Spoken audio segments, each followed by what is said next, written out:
Un espacio dirigido a la reflexión y análisis sobre el magisterio social de la Iglesia. Un panel de altura que discute la realidad actual guiado por los documentos magisteriales. Los expertos ya están listos para arrancar tu programa Iglesia, Estado y Sociedad. Saludos, bienvenidos a otra edición más de el programa Iglesia, Estado y Sociedad, este espacio del Instituto de la Doctrina Social de la Iglesia, donde semana tras semana analizamos temas de actualidad y de importancia para nuestra sociedad, temas que todos debemos conocer, porque quizás todos debemos tomar acción sobre ellos y hoy no es la excepción. Antes de continuar con el programa, quiero excusar a mi compañero de panel, el licenciado Fernando Pacheco Balcour, que no puede estar con nosotros hoy porque está disfrutando de unas muy merecidas vacaciones, así que nos alegramos mucho que las esté disfrutando. Y me acompaña otro ya conocido del programa, el doctor Luis Zambrana, profesor en la Escuela de Derecho de la Pontificia Universidad Católica de Puerto Rico. Trabajó en el programa se me olvida el nombre de servicios legales, no son servicios legales, Sociedad para Sociedad para la Asistencia Legal. sí, asistencia legal. A mí se me olvidó también. Sociedad para la Asistencia Legal, que son los abogados eh, de esta corporación establecida, una corporación cuasi pública establecida precisamente para darle representación legal a aquellas personas imputadas de delito y que no pueden pagar o costear su defensa, que en Puerto Rico son muchos. Sí. Son muchos los que están en esa categoría. Y con Luis quiero hoy retomar un tema que ya habíamos hablado cuando hace unas semanas atrás estuvimos hablando del desgraciadísimo caso de Hermes Ávila, eh, y su paso por el Departamento de Corrección y Rehabilitación y su salida y el asesinato que volvió a cometer estando en la libre comunidad. Pero ese tema, aunque tangencialmente lo vamos, ¿verdad? Está relacionado a lo que vamos a hablar hoy, no vamos a volver sobre el tema de Hermes porque creo que ya es un tema demasiado manoseado en el país. Hay unas investigaciones tanto del Departamento de Justicia como legislativas corriendo sobre el asunto y ya se adjudicará en su momento las responsabilidades que haya que adjudicar y las personas que hayan cometido algún fallo o alguna negligencia o algún delito tendrán que responder ¿verdad? Por sus actos.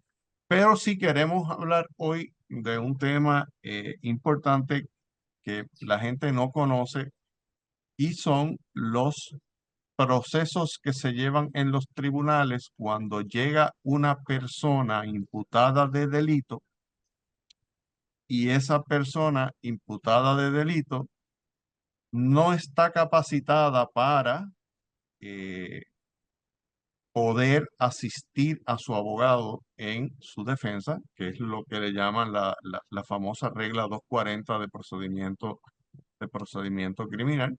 Y también hablaremos un poco de qué sucede cuando una persona, luego de celebrado ya el juicio en su fondo, es declarada como inimputable de delito, que es otra cosa distinta a la regla 240. ¿Qué sucede con esas personas que son inimputables de delito por cuestión de algún trastorno mental, etcétera? Así que ese es el tema que queremos tocar, porque aunque escuchamos hablar mucho de él, no se conoce mucho de los detalles de cada uno de estos procedimientos y hay también ciertas fallas en el sistema y en el proceso que es lo que queremos un poco, ¿verdad? Traerles a su atención. Luis, supongo que tú cuando estuviste en la Sociedad para Asistencia Legal atendiste cientos y cientos de casos de reglas 240. No tanto, pero bastante, sí. Sí, No tanto, pero bastante. Pero lo cierto es que sí, que la Sociedad para Asistencia Legal atiende muchísimos casos de personas que tienen pues alguna condición de salud mental que les impide entender los procedimientos, o sea, cabalmente o mínimamente los procedimientos, y por tanto también ayudar con su defensa. Pero antes de eso, muchísimas gracias Israel por la invitación. Un placer estar aquí con todos ustedes. Para nosotros es el placer contar contigo en esta mañana. Luis, tengo que hacerle la salvedad a la audiencia de que Sí, este asunto de la regla 240 no es un capricho, ¿verdad? Ni es un tecnicismo, que es lo que nos encanta, el tema que le sí, encanta a las sí, personas en sí, Puerto Rico mencionar inmediatamente. sí. Este tema de la regla 240 va a la médula de lo que es el debido proceso de ley, que ese imputado de delito eh, tiene derecho a que se le garantice, porque la Constitución dice que hay que garantizarle ese debido proceso de ley. No es que el imputado de delito se lo inventó, no es que el abogado se lo inventó. La Constitución, cuando la aprobamos allá en el 1952, dice que a toda persona en Puerto Rico hay que garantizarle el debido proceso de ley.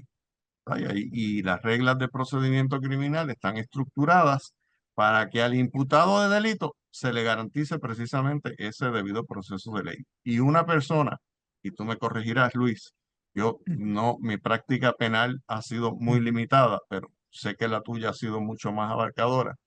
Una persona imputada de delito que no sabe lo que está pasando en el proceso y que no puede ayudar a su abogado a preparar una defensa, pues ciertamente está limitado en cuanto a su debido proceso, porque no hay forma de que se pueda defender contra toda la maquinaria del Estado estando en esa condición. ¿Cierto? Correcto, Israel. Si la persona no tiene la capacidad cognitiva principalmente de comprender las incidencias del proceso y ayudar a su defensa, es como si estuviese ausente. Y por tanto, la labor de la representación legal se va a ver que totalmente truncada. Reconoce que la teoría del caso que formula la defensa tiene que ver directamente con el relato que le hace la persona imputada o acusada de delito. Es decir, cuando un abogado o una abogada se reúne con un cliente, el cliente le va a dar lo que es su interpretación de los hechos. A partir de ahí, los abogados estamos obligados a construir una teoría del caso que favorezca los mejores intereses de la persona imputada o acusada, que significa que se le respeten todos sus derechos. Eso es lo que significa los mejores intereses, ¿eh? Que se le respeten todos sus derechos, tanto sustantivos como procesales, durante ese proceso penal. Si la persona tiene alguna condición de salud mental que le impida tanto entender cabalmente lo que está sucediendo en ese espacio tan frío, en ese espacio tan extraño, tan hermético a veces que es el tribunal, y también que le impida ayudar, porque, por ejemplo, no recuerda o no está en una situación donde tenga su pensamiento pues una coherencia lógica que pueda articular de forma coherente lo que sucedió al momento de los hechos y por tanto ayudar así con su defensa. Esa persona no va a poder ejercer los derechos que se desprenden de esa cláusula de debido proceso de ley, ¿no? Y uno de ellos es que la capacidad de defenderse, no solamente de la notificación de por qué la persona está imputada o acusada, que si la persona no tiene la capacidad de entenderlo, obviamente pues ahí ya no hay una debida notificación por incapacidad debidamente, perdón, por la condición de salud mental de la persona imputada o acusada, pero tampoco va a poder que ejercer ese derecho a defenderse, a presentar pruebas a su favor, a contrainterrogar testigos. ¿Por qué? Porque si el abogado o la abogada no cuenta con una versión coherente y racional de lo que pasó al momento del hecho, no va a poder tener una teoría del caso mediante la cual pueda defender los derechos de esa persona en el proceso. Por eso tienes toda la razón cuando dices que es un error muy peligroso el denominar este tipo de procedimiento como un mero tecnicismo, porque va a la médula de los derechos tanto procesales como sustantivos que se deben respetar en todo proceso penal. No es un tecnicismo y mucho cuidado. Tampoco es un capricho de la persona imputada o acusada. ¿Por qué? Porque lo que hace el proceso de la regla 240 a solicitud tanto de la defensa, es decir, del abogado, de la persona imputada o acusada, o a solicitud del Ministerio Público o motu propio por parte del tribunal, son los tres operadores jurídicos que pueden comenzar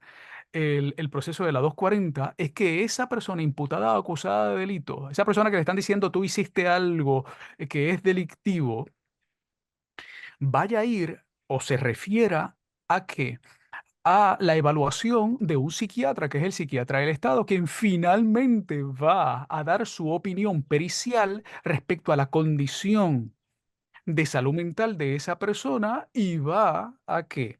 A opinar sobre si es capaz o no de entender las incidencias del proceso y cooperar con su defensa. Por tanto, no es ni siquiera un perito de la parte acusada o del Ministerio Público. Es un ente separado de las partes, que es el psiquiatra, vamos a decir, el psiquiatra del Estado, quien va a testificar y dar prueba pericial sobre la capacidad o incapacidad de esta persona para enfrentarse a ese procedimiento. Y por último, antes de dejarte hablar, disculpa, Israel, la regla 240 lo que regula es un proceso que se activa mediante esos tres operadores jurídicos que ya mencioné, tanto la defensa o el Ministerio Público, o sea, el fiscal o el juez, y tan pronto se presenta la solicitud, lo que sucede es que el proceso se detiene. Se detiene con el fin de que, con el fin de que esa persona imputada o acusada vaya a ser evaluada por un psiquiatra y que ese psiquiatra dé su opinión sobre su capacidad para entender, su capacidad cognitiva para entender las incidencias del proceso y cooperar con su defensa. Y eso puede durar hasta toda la etapa, desde la determinación de causa para arresto, que es cuando comienza el proceso penal, hasta la lectura de sentencia. Ya la persona puede estar, de hecho, ya la persona ya puede contar con un veredicto o un fallo de culpabilidad, ya sea mediante un tribunal por jurado como por derecho, y si la persona al momento de la lectura de sentencia no cuenta con la capacidad suficiente para comprender las incidencias del proceso que allí se va a llevar a cabo y las advertencias que le tiene que hacer el juez durante la etapa de acto de lectura de sentencia, el proceso de la 240 también puede aplicar hasta allí, ya la persona habiendo sido declarada culpable. Sí, Luis, te tenía dos preguntas relacionadas con el asunto. Ujú.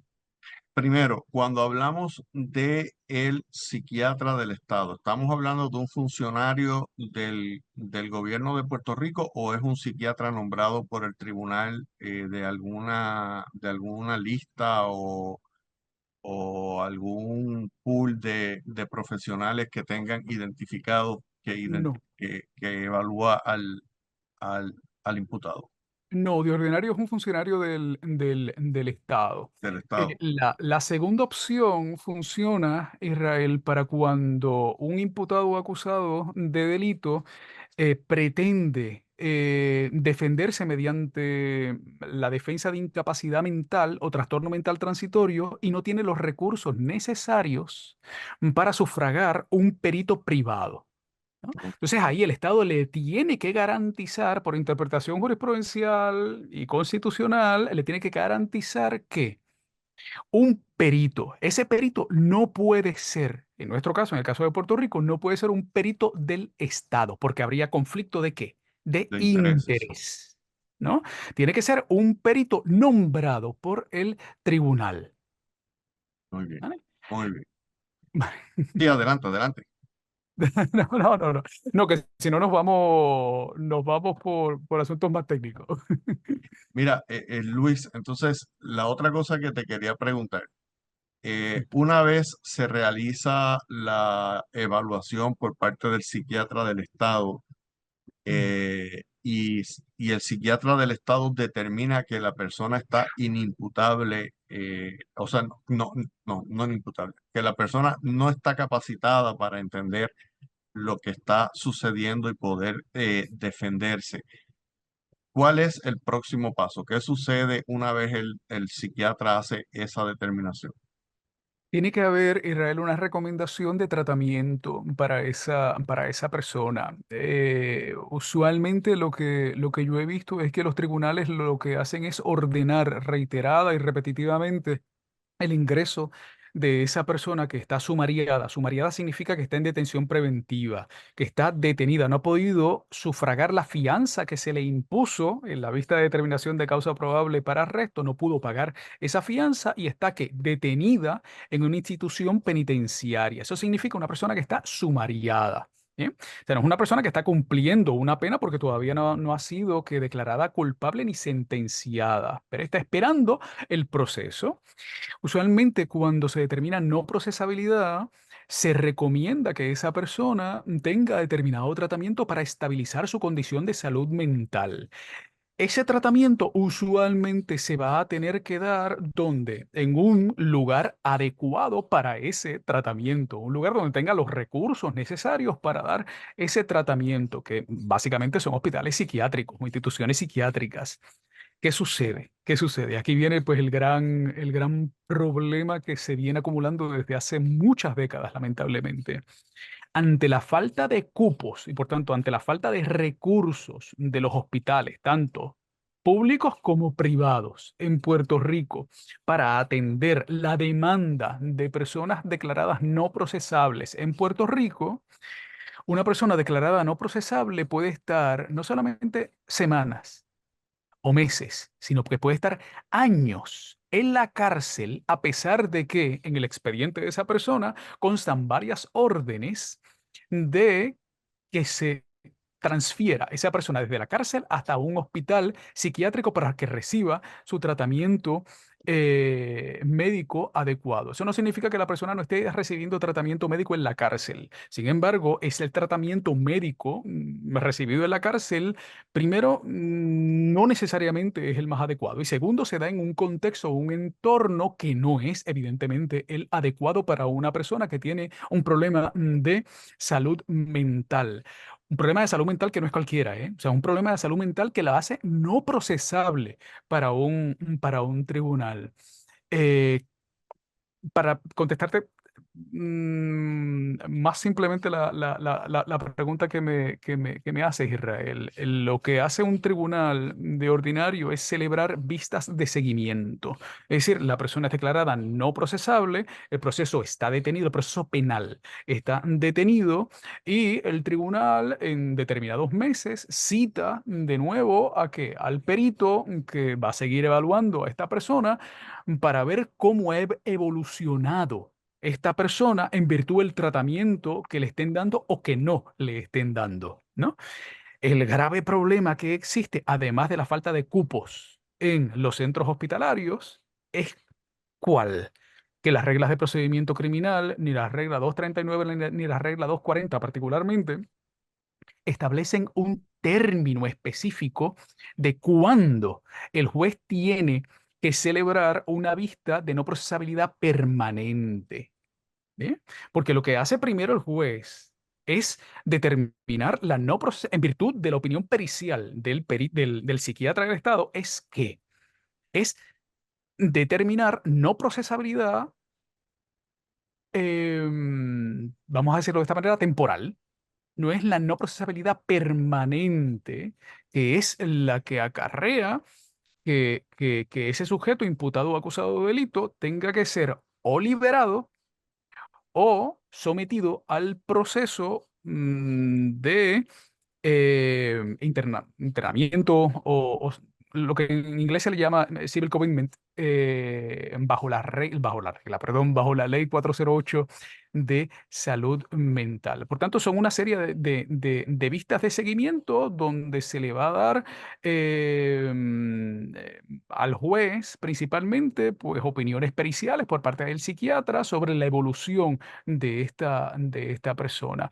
A veces lo que existe son muchas pistas de seguimiento donde el psiquiatra lo que testifica es que esta persona, su prognosis es que no va a mejorar en un futuro cercano, en un futuro razonable. ¿Eh?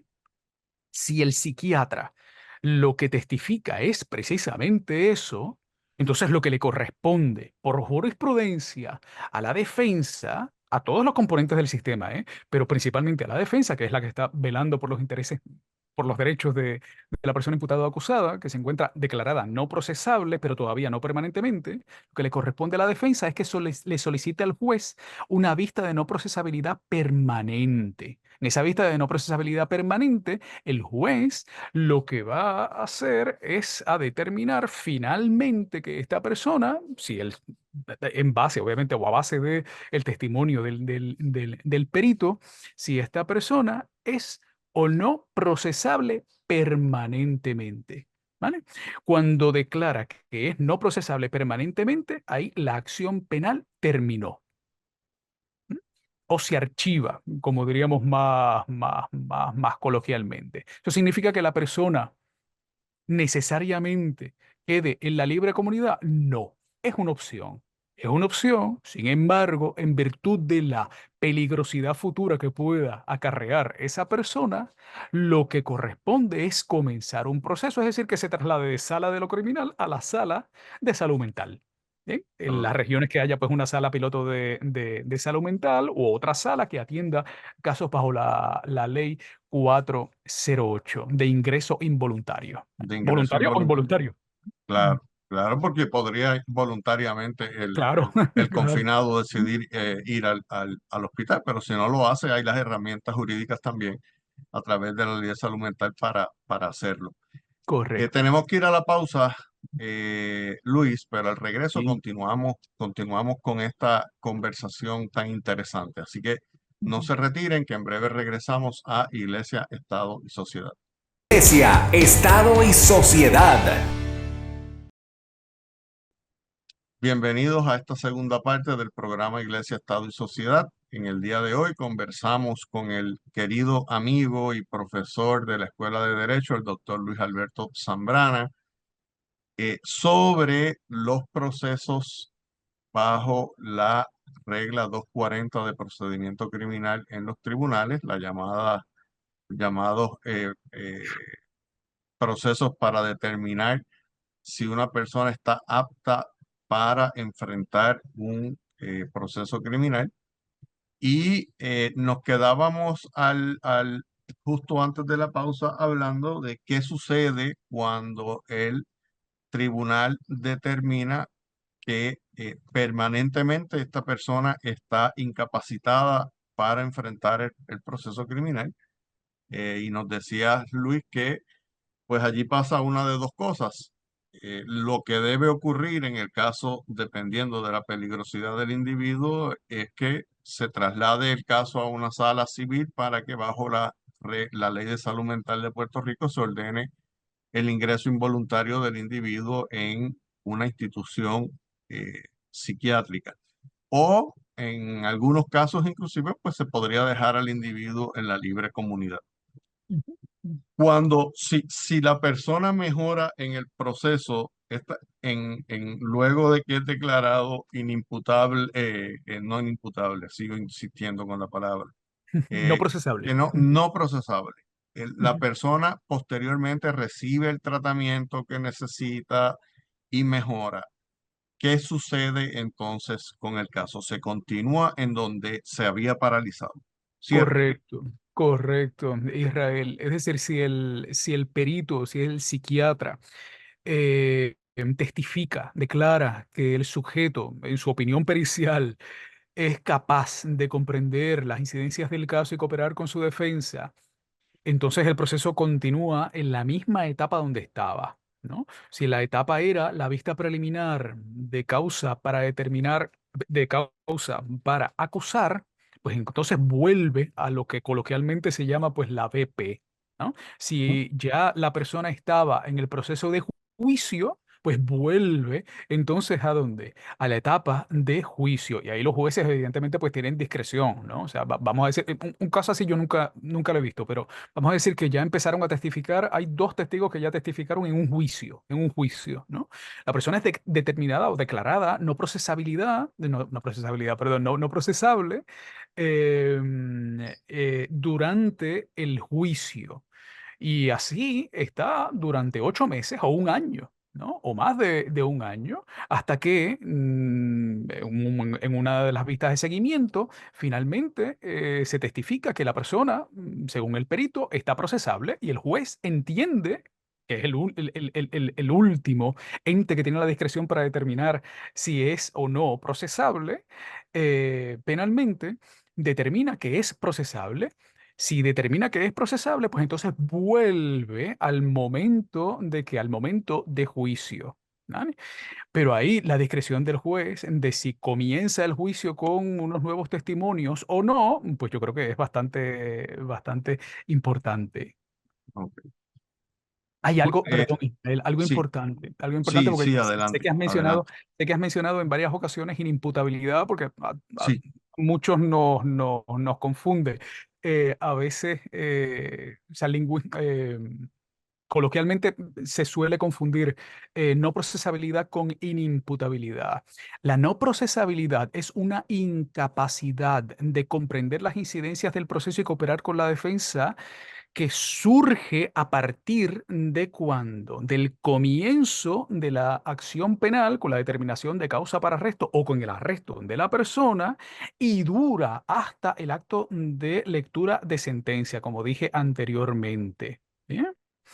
La inimputabilidad es una condición que le impide a un sujeto comprender la criminalidad de un acto o comportarse conforme a derecho en virtud de una enfermedad o defecto mental al momento del hecho. ¿Y qué significa eso al momento del hecho? Al momento del delito. Es decir, si una persona asesinó a alguien o le provocó la muerte a alguien en un estado psicótico en virtud de una esquizofrenia paranoide que en ese momento pues prácticamente le cegó eh, y le hizo estar pues separado de la realidad, pues al momento del hecho, si esa persona no comprendía la criminalidad del acto por ejemplo, se creía que estaba pegándole a una piedra en vez de a una persona, pues entonces de ahí se deriva una defensa sustantiva, que es la defensa de incapacidad mental. Y es una defensa afirmativa que se basa en una incapacidad al momento del hecho. La no procesabilidad es importante cuando al momento o durante toda la etapa del proceso penal. Una persona puede ser inimputable al momento del hecho y posteriormente ser totalmente procesable. ¿Por qué? Porque el episodio psicótico provocó que le produjera la muerte a una persona que robara o que hiciera pues algún acto delictivo. En un momento dado, esa misma persona es estabilizada, ¿no? Y al momento de comenzar el proceso, es procesable. ¿Por qué? Porque tiene la capacidad suficiente, es decir, como su condición de salud mental está estabilizada, tiene la capacidad suficiente para comprender las incidencias del proceso y cooperar con su defensa. Y precisamente por eso puede defenderse con una defensa como es incapacidad mental. Si no tuviera esa capacidad para comprender las incidencias del proceso y cooperar con su defensa, no cabría hablar de defensa de incapacidad mental. ¿Por qué? Porque el proceso estaría detenido. ¿Eh? O sea, claro. importante, incapacidad mental, la enfermedad o el defecto mental, no me gusta el término defecto, pero ese es el término que se utiliza en el artículo 40 del Ujú. Código Penal. ¿Eh? O sea, es Sí, lo sé, enfermedad. Yo tiendo a utilizar enfermedad o condición la condición. de salud mental, ocurre al momento o es pertinente al momento del hecho. Eso es en la inimputabilidad, que es una defensa afirmativa en el proceso penal y que lo que acarrea es que la absolución de la persona y la imposición de una medida de seguridad. La no procesabilidad lo que acarrea es que la paralización del proceso hasta que la persona advenga procesable. Si la persona no adviene procesable, entonces se tiene que determinar, como ya tú muy bien mencionaste, la no procesabilidad permanente y las únicas dos opciones que se tienen es dejar a la persona en la libre comunidad o comenzar ese proceso bajo la ley 408 de ley de salud mental, o de salud mental de Puerto Rico. Luis, quiero volver a retomar un asunto que Sí. mencionaste hace un rato y que creo que es un gran problema, no solamente de violación al debido proceso de ley del imputado de delito, Sí. sino que es un gran problema para el Ministerio Público también. Y es el hecho de que me dices que ante la falta de cupo en instituciones de salud mental que puedan atender específicamente a estas personas que han sido declaradas no procesables, puede una persona declarada como tal pasar inclusive años confinado en la cárcel sin que se le dé el tratamiento que necesita y obviamente sin estar todavía procesable para el delito. Oye, si está 2 años en la cárcel antes de que reciba el tratamiento y pueda ser procesable de delito, pues ciertamente ya hay una violación al debido proceso de ley de esa persona, porque estuvo confinado por un periodo de tiempo que no debió haber estado si el Estado hubiese sido diligente en el proceso. Pero para el Ministerio Público le presenta un problemón también, porque si estábamos en la etapa de juicio, supongamos, eh, y, y cuando vaya, y de momento, 2 o 3 años después se declara el individuo está ya procesable, vamos para el juicio. Oye, los testigos se le olvidan las cosas, los testigos se desaparecen. Es Claro. un, es un, es un gran problema, me parece a mí, para todas las partes, el hecho de que no haya esta capacidad del sistema Sí. de poder atender a estas personas con prontitud. No sé cuál es tu opinión y no sé si se han hecho planteamientos al respecto. Eh, me gustaría que nos aclares ese punto. Tienes toda la razón, es un problema para el sistema de administración de la justicia, ¿no?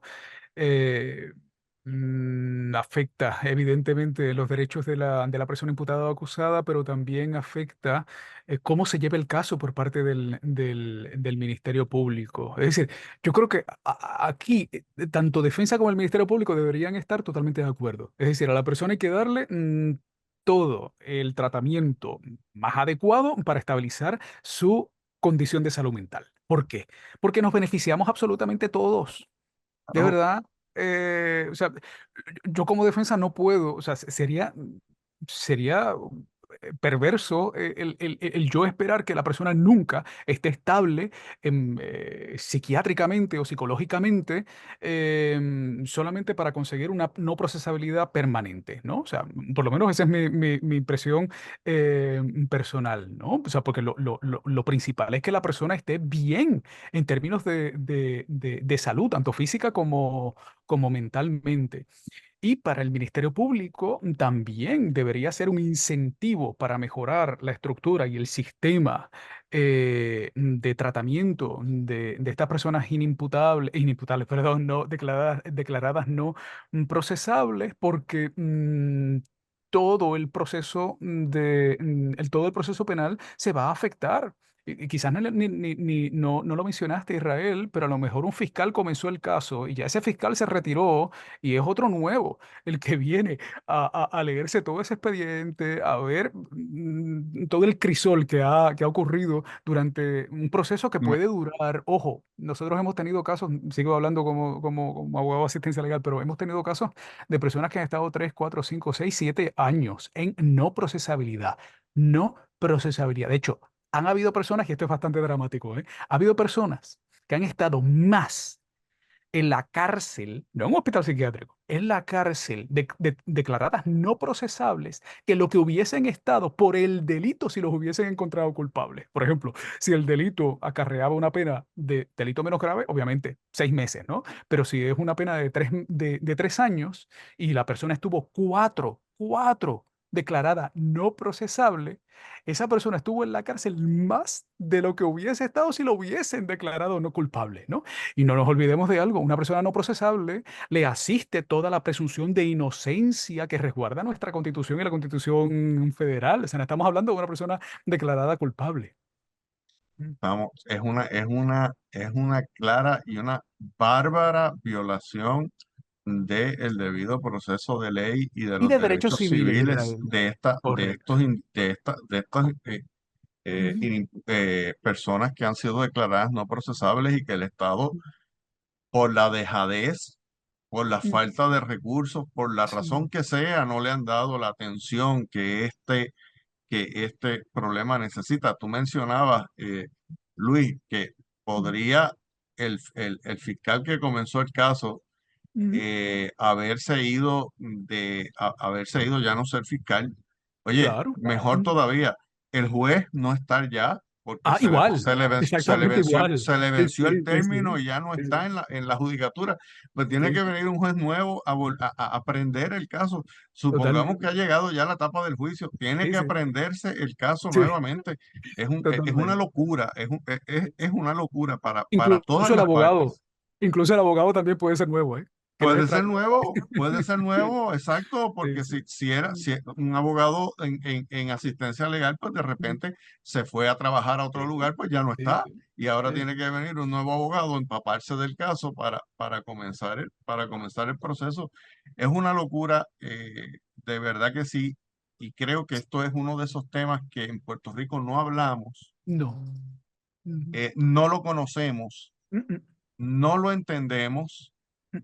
y no lo atendemos, que es Correcto. es el peor, que es lo peor Sí. de lo que está ocurriendo. Y yo, pues, quise traer este tema, Luis, porque Ujú. estamos de cara ya a un proceso de elección general en el país. Y es bien importante que nuestro público comience a hacerle reclamaciones a sus candidatos Sí. de cosas que hay que atender, ¿verdad? Y yo sé que en Puerto Rico existe, por el nivel de criminalidad que hay en el país, una, eh, una apatía hacia las personas imputadas de delito que no le hace bien al país.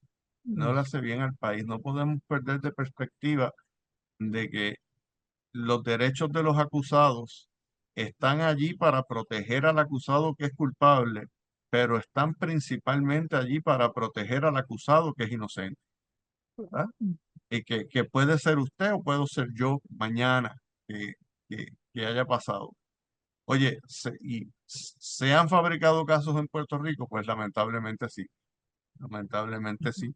Hay Ujú. cantidad de acusaciones a nivel federal por violación de derechos civiles contra policías que han lamentablemente violentado su juramento y han cometido el delito de fabricarle casos a personas. Pues para eso es que está el proceso criminal allí. Así que tenemos que empezar a pedirle ya algo más a nuestros políticos que lo mismo y las mismas excusas de siempre, de no tenemos los fondos, ahora la excusa por excelencia, la Junta de Control Fiscal no me lo permite. Ese tipo de cosas, pues no podemos permitirlas y tenemos que exigir que estos asuntos se atiendan.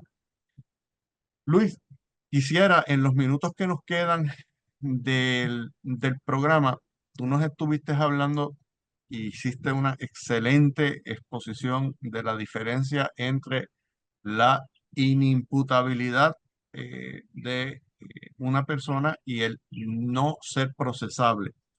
Lo que me gustaría que nos expusieras ahora es qué sucede cuando Juan del Pueblo, persona que padecía de esquizofrenia paranoide, como tú dices, en un ataque psicótico siente una voz que le dice que su vecino lo va a matar y él va y le entra a tiros al vecino y lo mata. Y luego resulta que es inimputable de delito porque estaba en esa crisis psicótica, va a juicio y se declara que es inimputable. ¿Qué sucede con esa persona? ¿Sale a la libre comunidad sin ningún tipo de restricción? ¿Se le impone algún tipo de medida cautelar? ¿Qué sucede con esa persona? Sí, mira, de ordinario se le tiene que imponer una medida de seguridad. O sea, no es lo mismo que una determinación de no procesabilidad. Recuérdense que la determinación de no procesabilidad permanente termina el proceso penal sin una determinación de culpabilidad o absolución. Es decir, la no procesabilidad permanente lo que requiere es el archivo del caso, en otras No, palabras. ¿Sí? O sea, el que una persona imputada o acusada prevalezca con una defensa de inimputabilidad como es la incapacidad mental o trastorno mental transitorio, lo que requiere por parte del juez es que le imponga, luego de absolverla, que le imponga. ¿Por qué se absuelve? Porque la persona es inimputable. O sea, no se le puede claro, imputar por razón de qué, de condición de salud mental.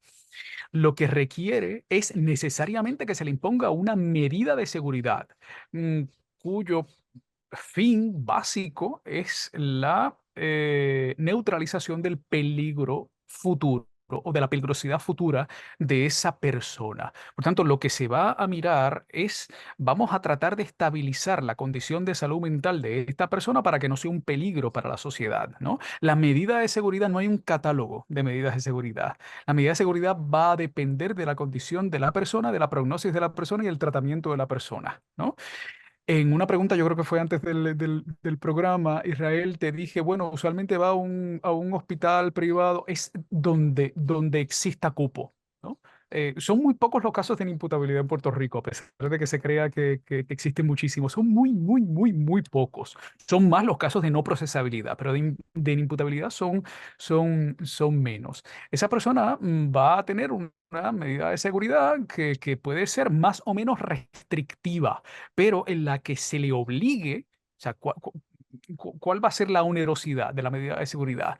Pues el tratamiento médico adecuado para estabilizar su conducta en virtud de la peligrosidad futura que se desprenda del informe que tiene el juez ante sí antes de emitir la medida de seguridad correspondiente. ¿Vale? Em, y ojo, algo que se me quedó, Israel, en la defensa de incapacidad mental o trastorno mental transitorio, es la defensa, es decir, el abogado de la persona imputada o acusada, quien trae un perito o varios peritos a testificar a favor de la persona acusada. ¿Bien? El Ministerio Público va a tener que refutar esa prueba pericial ¿con qué? Con prueba también pericial. Bien, entonces se da un proceso adversativo que va a depender de la credibilidad de los testigos peritos ante un tribunal, que puede ser, de hecho, por jurado o por un juez. ¿Bien? O sea, finalmente quien determina si prevalece o no la defensa de incapacidad mental es un jurado o un juez. ¿Vale? O sea, ya no estamos hablando del proceso de no procesabilidad, que es un perito del Estado que se sienta allí a decir esta persona no es procesable por esta razón. No, no es eso. claro, Es la defensa trae unos peritos, el Ministerio Público trae otros peritos tratando de refutar la teoría de la defensa, y quien último adjudica si la persona es o no culpable es el jurado. o es el juez? El jugador de los hechos. Pasa lo mismo que Correcto. cuando una persona levanta la defensa de defensa propia. Bueno, pues sí, pues Correcto. está bien, levantaste la defensa, tienes que probarla Tienes y que probarlo. tienes que convencer al jugador de los hechos, al jurado o al juez, en el caso del Tribunal de Derecho, de que de verdad eh, es- eh, actuaste en defensa propia. Yo siempre me acuerdo Ujú, de el ejemplo del profesor Miguel Velázquez cuando nos ujú. daba el repaso de reválida ya en el año, wow, en el año 2000. No lo tienes que mencionar, ¿eh? No lo tienes que Sí, mencionar. que decía que pues, la defensa propia tiene que ser la defensa proporcional, que no es llegar y a una persona que viene con un cuchillo, Claro, sacar una ametralladora y empezar a claro, dispararle a todo lo que se mueve, ¿verdad? claro, claro. Hay que, hay que probarla, hay que probarla. Luis, se nos ha terminado el tiempo. Te agradezco profundamente que hayas sacado este rato para informar ¿verdad? Y educar a nuestro público en este tema. De verdad que como siempre es un placer escucharte El placer es mío. y gracias, gracias por estar aquí. Muchas bendiciones a nuestro público. Esperamos que hayan entendido un poco mejor estos, ¿verdad? Estos procesos de los que le estuvimos hablando y sobre todo que pongamos la presión necesaria para que se hagan disponibles los recursos que se necesitan para atender a estas personas que son declaradas no procesables con la celeridad que se requiere la atención de ellas, tanto para garantizarles a ellas sus derechos civiles como para garantizarle al Ministerio Público que pueda llevar el caso de manera eficiente y de manera correcta y que al final del día sea la justicia lo que prevalezca. Luis, ibas a Israel, decir algo. discúlpame, sí. Bien breve para terminar. Estoy totalmente de acuerdo con lo que dices de reclamar pues, unos programas de gobierno que sean más eficientes, más eficaces en este ámbito. Sin embargo, esto es sintomático del problema enorme que ya ustedes han discutido en otros programas de salud, ya no solamente de salud mental es un problema dentro del problema grande. Sin embargo, se agrava ante personas aún más vulnerables. O sea, la población privada de libertad, las personas imputadas de delito, la enorme mayoría son personas pobres.